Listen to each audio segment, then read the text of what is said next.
monologue. It had been up to, like, I think 3 million views and nothing flat. Quite incredible. And Neil, it was a great monologue because it was a kind of an Occam's razor thing, that the most obvious explanation for why everything has been screwed is because our rulers want it to be so.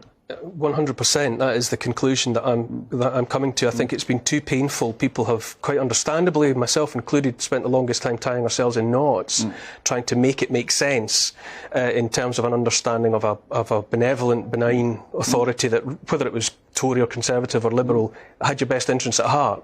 And it dawned on me at some point in the recent past that actually the easier explanation was to say, well, no, they no longer have our best interests at heart. And once those scales drop from your eyes, then so much of it becomes much more comprehensible, and you begin to see it for what it is, which is a wholesale push by the state to take total control of our lives, our money, our diet, and everything else.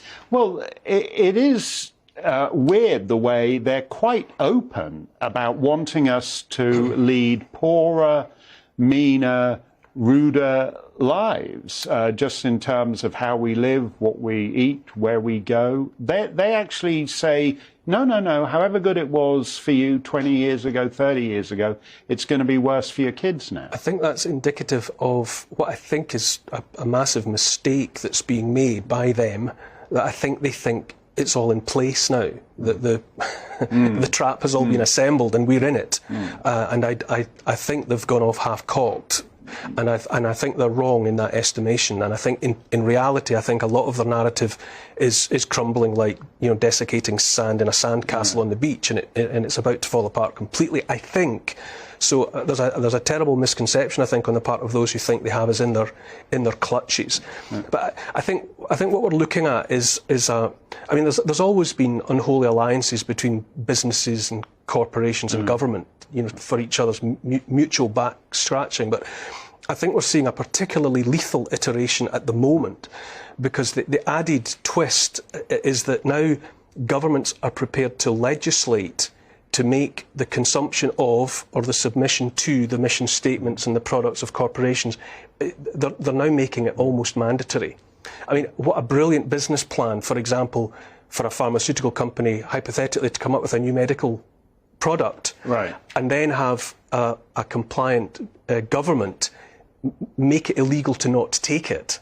Ka-ching, ka-ching. And likewise, if you've got a corporation who, for its own reasons, wants to change the way we eat, that whole philosophy, wants to come up with plant-based or fake meat or highly processed product of one sort or another for which they hold the patent. If you've got a biddable government that will make it illegal to keep cattle, that will make it illegal to grow wheat and barley because they've taken the land away from the farmers, then again, the tills are going to ring loud, because people are left with no option. And something similar is happening with the climate crisis, in inverted commas, where it's now, there are building wind turbines, laying out fields of solar panels, switching people to electric cars, taking away gas boilers, replacing them with heat pumps. We're losing choice. We're even losing the right to refuse. Yes. It's becoming, the governments are legislating against us so that we can't even say, no, I actually prefer the old way, I'll stick with that, thank you very much. I'll keep some folding paper money in my pocket, and I'll have a gas boiler, thank you very much. But that option has been taken away. So as I say, I think we're now seeing an iteration of an old problem, which sees a perfect iteration of a business model that for governments and corporations working in concert is a beauty.